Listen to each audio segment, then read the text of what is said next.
Opinions on the latest reports that a UAE consortium is considering a bid for Manchester United. Plus, we'll also have a discussion around Harry Maguire and Bruno Fernandes. As ever, get involved in the chat with your own opinions. Anything you'd like to ask or your own opinions, get it in the chat and we will discuss it throughout today's video. Let's start with these reports. UAE consortium looking at making a bid for Manchester United. Yeah, my first thoughts when this story came out a couple of days ago, it was simple. How vulnerable does Sir Jim Ratcliffe look with his 27% stake, his long-term plans and everything? This is the problem Sir Jim Ratcliffe has got. I always thought stories like this would appear. I didn't expect it so quickly to appear once that, like the sell-on clause was open. The drag-on clause, what it's called. For me, Sir Jim Ratcliffe, clearly in focus, how vulnerable his long-term plans are. Yeah, and this all started from the Sports and Entertainment Minister from Saudi Arabia, Turki Al-Sheikh, who, if you don't know, tweeted on the 8th of October, and I'll read it out just in case you've not seen this bit of news. The best news I've heard today is that Manchester United is now in advanced stage of completing a deal to sell to a new investor. I hope it's better than the previous owners. Now, he did update as well on his Twitter page yesterday on the 9th of October, stating, "My yesterday's post about Manchester United's potential sale meant one thing. The club is in advanced negotiations phase with a new investor. But just to clarify, I am not the investor, nor are they from my nation of Saudi Arabia. I'm posting this as a Man United fan who wishes the deal to happen, though it might not necessarily happen." Ifs, buts, maybes. A lot of that around Manchester United right now. Yeah, there is a lot of ifs, buts and maybes. Hope as well. Well, you've got to look at it. Saudi Sports and Entertainment Minister comes out on Twitter. Now, for me, that's a red flag from the start. Twitter account. It's not even involving him. I don't understand why this fella has actually come out with it. And if there is a consortium out there talking, they will look at him and think, well, that's the last time we speak to you. It just doesn't seem plausible, something so big to come out from somebody who has nothing to do with it on Twitter. But you just never know. It doesn't surprise me, stories like this. You look at the time we went through, Sir Jim Ratcliffe trying to buy the club. You know, you just got to look at it and say to yourself, why would a bloke suddenly come out and report on someone's private conversations, what he knows about? For me, big red flag again. But hey, in that world, you just don't know the motive for him to do that. Yeah, he's a high-profile figure, the Sports and Entertainment Minister in Saudi Arabia. And as we all know, if you have got some sort of profile like he has, and he's tweeting about Manchester United getting involved, it will bring eyeballs to him and what they're looking at achieving in the sports industry in Saudi Arabia. And it's a bit of a mad one, really, because I'm not too sure if you can remember it. It was only a couple of weeks ago, news coming out that United were looking and they're interested in getting a mid-season friendly in Saudi Arabia. Yeah, part of the eyeballs, that's the way of the world, you know. It might be 4 clicks or something like that to get everyone looking back at Saudi. They're doing lots in sports, we know that. But I just look at what he said. You know, the consortium there, potentially over 5 billion. And they talk about the consortium having former players acting as ambassadors. Well, I look at that straight away and say to myself, well, if you've got over 5 billion as a consortium to bid for Manchester United, why would you need an ambassador? Never mind former players. Yeah. So for me, that's strange in itself. Why would you bring in former players when you've got a consortium who has got the money, put it together? You wouldn't bring in former players as ambassadors. You wouldn't. You'd just go straight in and start acting and put a bid in and start the negotiations. That's how I see it. You wouldn't run around, this is my opinion, looking for ambassadors. That's the last thing you need. You want the cash and you want to make sure that everyone in the consortium has got the money on the table. Yeah, I'm always sceptical though when I see words like consortium though, especially when it's coming from the UAE, which, you know, it's cash rich over there. Yeah. I'm sure there's a lot of individuals in that part of the world who have got heavy bank accounts. So when you're hearing news around consortiums, I do take it with a pinch of salt, this one. Yeah, well, it talks about like the reports like the takeover is in pre-stage, no formal bid, no direct talks. So the story has got legs, but when you delve right into it, there's no substance to it. For me, the drag-along clause, Sir Jim Ratcliffe will be forced to sell his 27.7% stake in the club if somebody comes in, and that will happen at some point.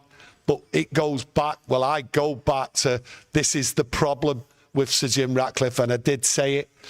He should have bought the club outright, and if he continues turning this club round and making it profitable, successful, and everything else like that, it can be taken away from him at any time.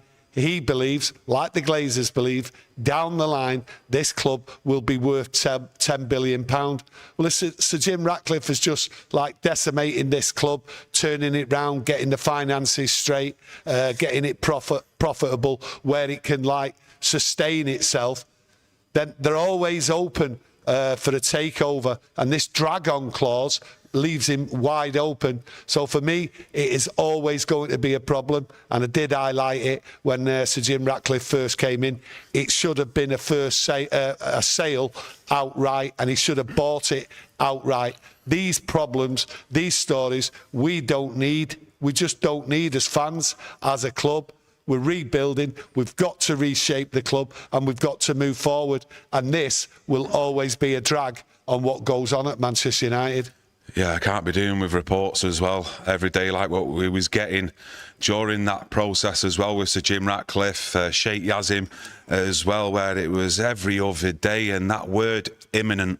There's a bid imminent. Oh, nightmare. I mean, I cannot be doing with all that again. And if I see a report that says there's a bid imminent from this UAE consortium, I'm retiring from the channel. I'm hanging the cap up, and that's me gone. Yeah, well, if you talk at least for as long as that report goes on anyway. Yeah, if you talk about reports and everything in the farce and the circus, what the last takeover was, these stories, they will inevitably lead to like fans groups turning around going, we're in dialogue with the consortium, maybe not this consortium, but another consortium down the line. We've been spoken to for our opinion and everything. It just ends up a farce. And like I say, a full sale should have been done. And if someone is in the wings waiting, then the quicker the better, to be honest with you. And the thing is as well, you know, going back on that process, what was happening last time with Sir Jim Ratcliffe and Sheikh Yazim, of how tight-lipped it was, and we was all seeing the reports. So that actually then gives us a better knowledge going into this report of everything is always tight-lipped, and it was back then. It was just certain reports and journalists just making it up, in my view, along the way. Yeah, this just seems the same way. Like I said at the beginning, it's very, very strange that someone who's got nothing to do with the consortium comes out on Twitter. But I just look at it and I say to myself, you know, do we really need this as fans now? We've got a manager, we've got everything else, we've got to be honest the with results you, on the pitch, and that this. You actually said this though, like, God knows how many months ago, but you said it at least a couple of times, that you always wanted this club buying outright. Always said because that. of this speculation that would reoccur later down the line. And to be fair, you're spot on. Yeah, well, see, Sir Jim Ratcliffe should have bought it outright. And I don't understand, as a businessman, why he would leave himself so wide open to have everything, well, to have his legs cut away with his plans and everything else for Manchester United. It never made sense to me at the beginning. And what this club actually needed was buying outright, and then everything being chopped inside the club and turning round. And we would have all accepted that. I don't accept all this. And this is what it's come to. this could be a joke. It could be someone just getting eyeballs, like we said earlier on, getting eyeballs on Saudi Arabia and everything. But the people involved. I mean, just to ask one question to use out there as well. First thing I thought to myself was, you know, I seen the price that they're considering of putting in this UAE consortium of 5 billion. Well, didn't Sheikh Yazim propose that as well during that process with Sir Jim Ratcliffe, and the Glazers didn't take it? So why would they now, when Sir Jim Ratcliffe's come in to what was a distressed asset, chop the board with jobs, got it down to the bottom level, and there's a proposal of a new stadium on the way in the future? Do you think them Glazers are going to sell up before that it's actually been, well, this new stadium is on the horizon? I don't think so, especially with the revenues that will generate into the football club. The thing is, we all know money talks and all that, but I also look at it from a comical point of view, with Sir Jim Ratcliffe's statements for quite a while, to be honest with you. And this is probably why he's turning round and saying, the Glazers are good people, they're nice people and all that. Maybe this is his way. Because his ass is twitching, that's why. Because he knows his cash being thrown under the nose of the Glazers. Yeah. So this might be him sort of saying, I'm your mate and that, don't do the dirty on me and all that. Yeah. So you just don't know. I've got all that money and that, but at the end of the day, I'm your mate and all that. You know, I talk good about you. But as we all know, when it comes down to money, the Glazers are ruthless with it. They want a certain price, and if it gets offered, it gets offered. But the Glazers will turn around to Ratcliffe and say, if you want to be our mates, give us £10 billion. Well, do you know what I mean? The Glazers aren't Sir Jim Ratcliffe's proper mate, because they didn't give him what they wanted. But listen, going forward, and that more stories like this, who the consortium are, who the former players are, and everything else like that, we're going to get all these stories. So are they going to come out, this so-called consortium? Are they going to expose themselves and say, look, we're looking into it, we're having discussions? That's fair enough if they did that. I'm not too sure they can do that, though. No. But, you know, United's, don't get me wrong, let me know out there, you'll know more than me, but United's on the New York Stock Exchange. I mean, surely these, like... This sports minister would know that. Yeah, he's come out. He's let it out. But that's another route you're going down. I get where you're going, right? Is the potential to bring out stories like this for people to sort of earn a few quid on the side. Yeah. Now, you can't disregard that, why this story's come out. The world of money, you just never know what goes on. Yeah, at the moment, like I say, I'm taking this one with a pinch of salt, sorry. Yeah, there's no hope in this for me whatsoever. I've got to be honest with you in what reports that I'm seeing right now, but who knows? Well, I definitely don't take this report seriously for a few reasons, but the one is having former players acting as ambassadors. Rio Ferdinand. Well, I'm not naming names. Let other people think about that. A few people mentioning it in the chat. Rio Ferdinand. Someone actually said, if Rio Ferdinand pops up and says imminent, I'm giving it up as well. Yeah, well, he said imminent. That's what someone said. Yeah, well, we've seen Rio Ferdinand get everyone on tender hooks on a platform at a railway station saying, it's coming. Wait, any minute now, within the hour, I'll be telling you breaking news. Well, you know where he's going. He's over there in the Middle East. That's where he's moving to for business reasons and that. So, you know, more speculation. Here's one. We only just done a video on it, like yesterday, speaking about it the day before as well. And that interview Sir Jim Ratcliffe has just done recently, where he was talking about Ruben Amorim, and he was asked that, you know, if the Glazers actually wanted to sack Ruben Amorim, what would you say? And he was basically saying it wouldn't happen.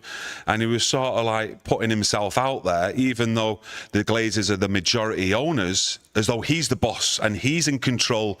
So this sort of story, really, maybe it's a bit of PR, where it puts the Glazers back in the frame as though, no, we're the boss, we're in control, and we can take it from under you whenever we want to, Jim Ratcliffe, if we get a suitable bid. Well, listen, so pipe down, get back in your box and get running that football club. You just never know. But I look at Sir Jim Ratcliffe in his statements since he got here, to be honest with you, and we can be critical of a lot of what he said, but for him to turn round in his latest statement and say, I'm running this club, not the Glazers, they're over there, You cannot run the football club over the pond, as he described it. So for me, I think his statements recently have made him look foolish in a way, because this story again about the drag along clause clearly shows that he can have everything took away from him just like that, and there's nothing he can do. So he can keep planning and planning, turning round, coming out with statements, looking at the future. This is what we're going to earn. We're going to be the richest club in the world. But I'll tell you what, while that drag along clause there, if this is going to be the richest club in the world, someone's going to take it away from Sir Jim Ratcliffe, because the Glazers will sell to anybody if they're offered the money. And Sir Jim Ratcliffe never offered the money. If he truly believed, and this is what always got me, if he truly believed he could turn this round, make it profitable and everything else like that, why didn't he put his money in? And it always baffled me, and it always will. And many of you out there were very critical of him not buying the club in one go, because that's what Manchester United actually needed. And the majority of fans were demanding that, because they've seen the issues down the line, the problems. This is a problem.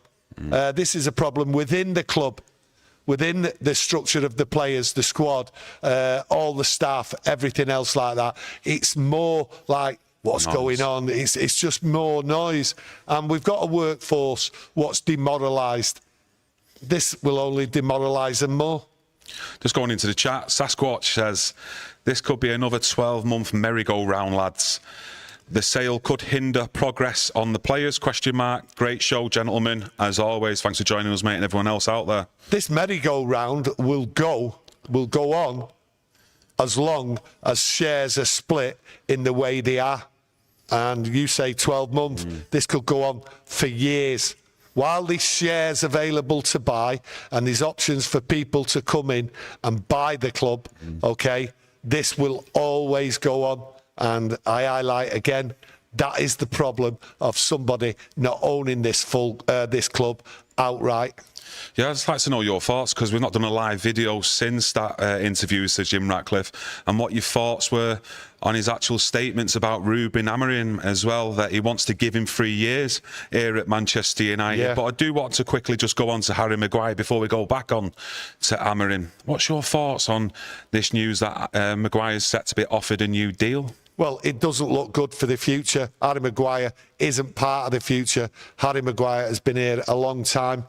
So for me, why are they offering a contract? Yes, people will turn around and say, well, they're going to offer him a contract, less money and all that. But it's not about money. It's about progress. It's about moving on players what have been here for a long time, injecting new blood, better players, younger players. That's what this team needs. This is what the squad needs. It's what we need to see.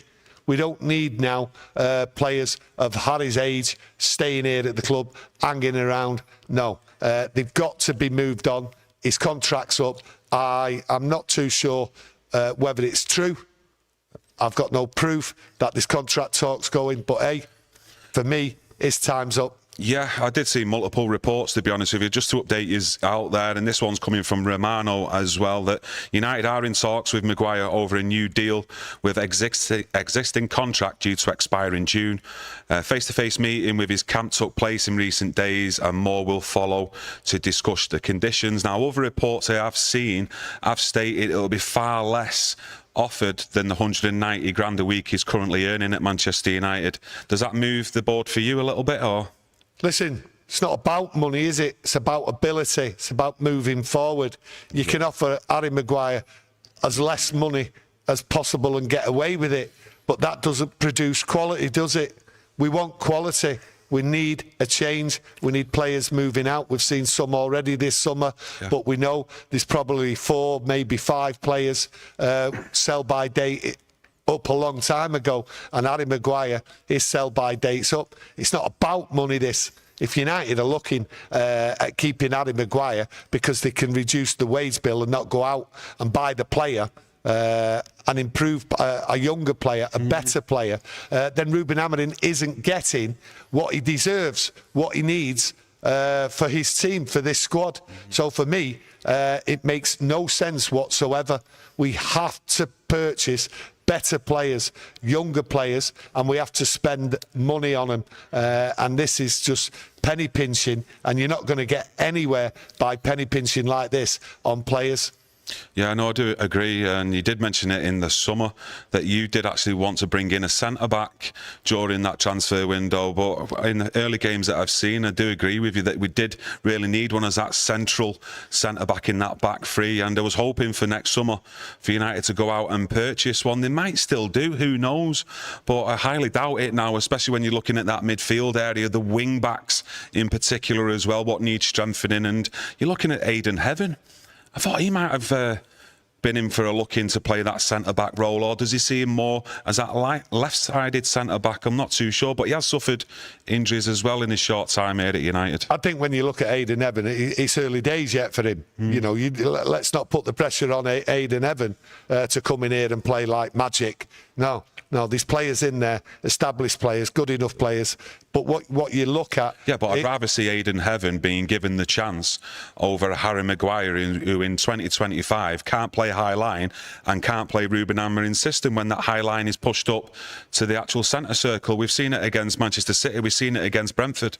So that's what baffles me a bit, that they then see him as another stopgap for another season, as though he's going to improve any more, and he's not. Well, a lot of things baffle us, what goes on at Manchester United. Like I say, I go back to this story of the consortium, and Sir Jim Ratcliffe should have bought the club fully and then just said, right, this is how it is. The club has to generate funds and be sustainable. And if that would have meant that we wouldn't have been going into the transfer market, buying players and everything, and we had to build players through the youth squad and sort of like get cheap buys and all that until we're ready to push forward because we've got the money to buy the quality players.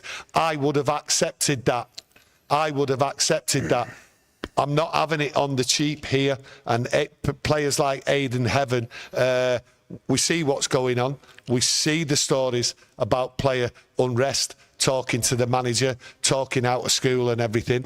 So for me, Aidan Heaven and players like that shouldn't have the pressure put on them. But for me, Harry Maguire, spine of the team, he has to move out. And we can't go and get everybody. We know that, right? But the manager has not been backed in the right way. We overspent on players in the forward line. We just got them goal scorers, and we neglected what really has been the problem.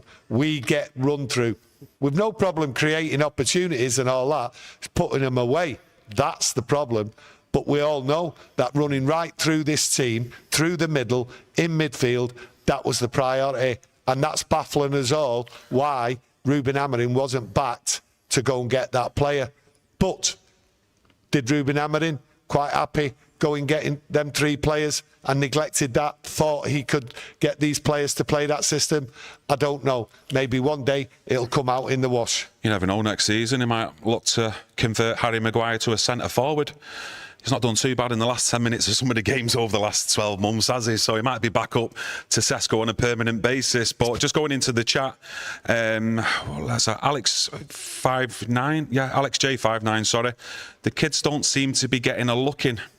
I presume you mean under Ruben Amorim. I mean, Dargu's only a young kid, isn't he? You know, Lenny Yoro.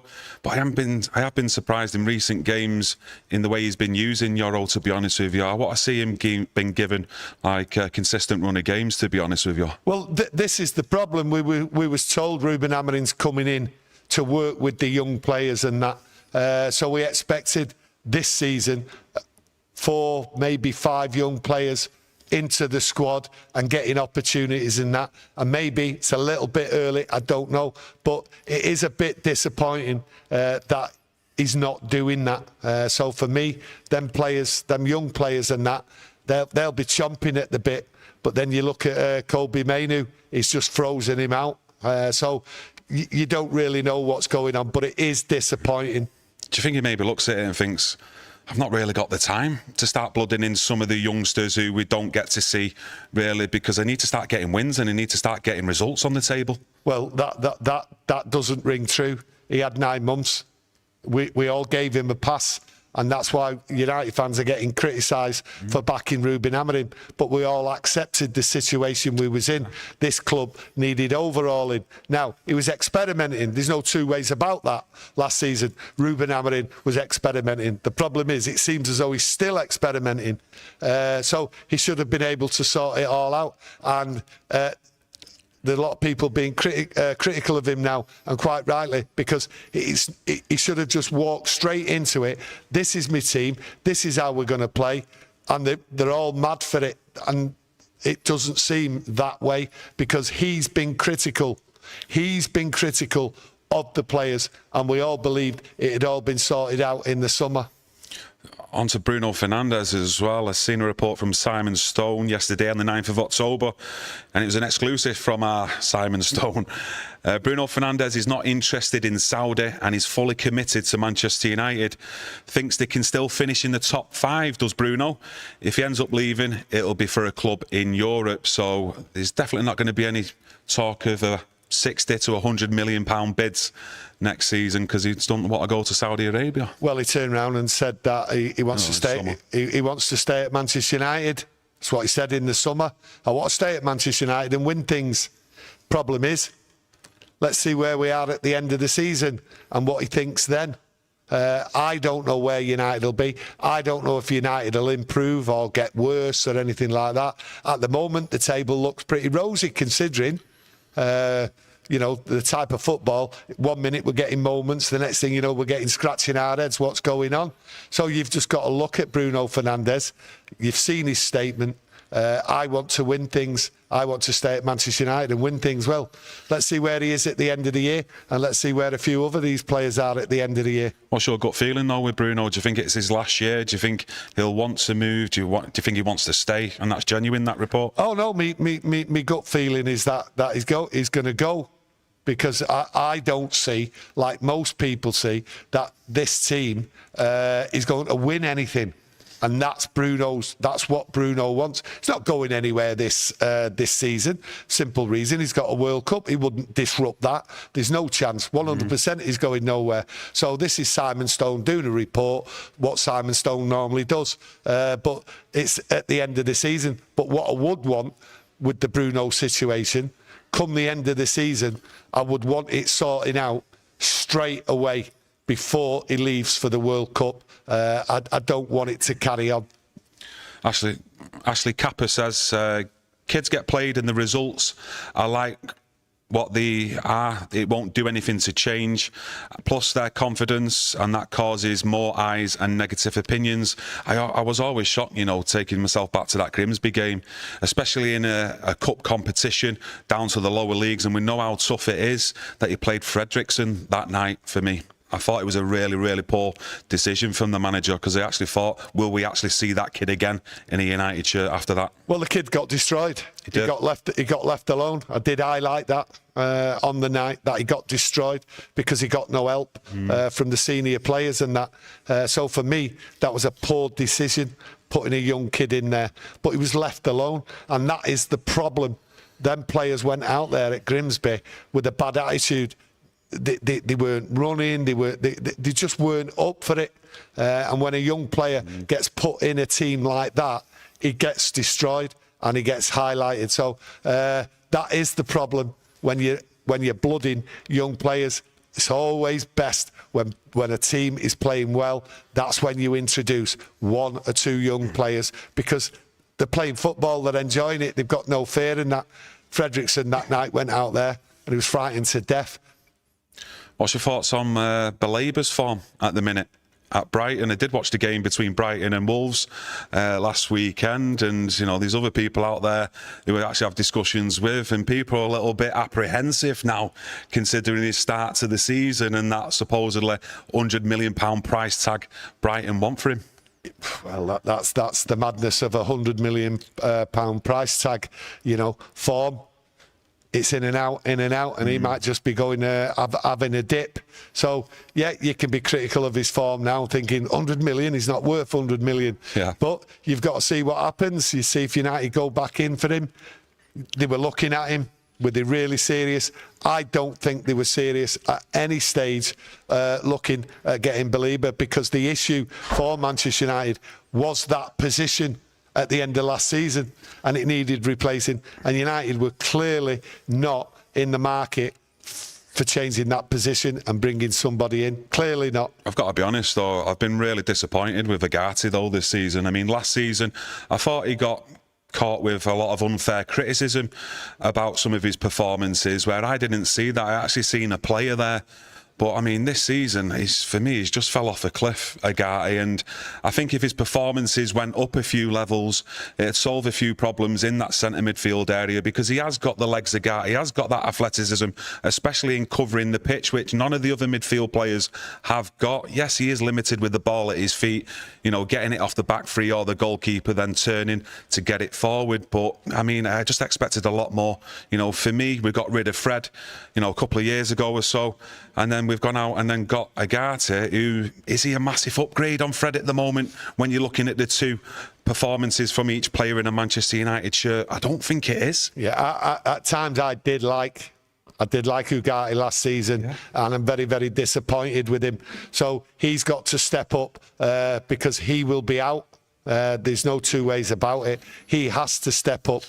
So disappointed in his form, not just his, to be honest. Yeah, let us know as well in the comments section if you've seen anything of Toby Collier as well on loan at West Brom, because I did like the little glimpses that I've seen of Collier, especially back in January in that FA Cup game away to Arsenal, the way he come on when we were under huge pressure in that game down to 10 men as well. I thought he fitted in like a glove, to be honest. Toby Collier's out on loan and he's coming back. He's coming back. I think they've got an eye on him, bringing him into the squad, into the team. I think he's going out there, getting his education. He's a good player. So for me, he's not out there on loan with a view to sell. I think he's coming straight back to Manchester United in the summer, and I think he will be in the squad and will be fighting for a place in the team. So I do like Toby Collier. Yeah, Biggsy says Anderson and Wharton should be on our list. I think they should be. Well, yeah, I agree with that. And Belieber, mate, I'd take Anderson all day long, though, to be honest with you, mate. And I'd probably take Belieber. I just think he's going through a bit of a rough patch at the minute, especially with all that speculation surrounding him towards the end of the transfer window, which is clearly unsettled the young lad. But just like to thank you all for joining us today, getting involved with your own opinions. Biggsy, you've just become a member to the channel. Thank you. That's much appreciated. Anyone else interested in becoming a member, just have a look on the bio and our main page, and you can find the links there. Smash that like button to help support the channel. Subscribe as well for future content, and we'll be back on Monday with another video, so come and join us and get that notification on. Enjoy the rest of your weekend, Reds. Take care, and we'll see you again soon. Thank you. Thank you.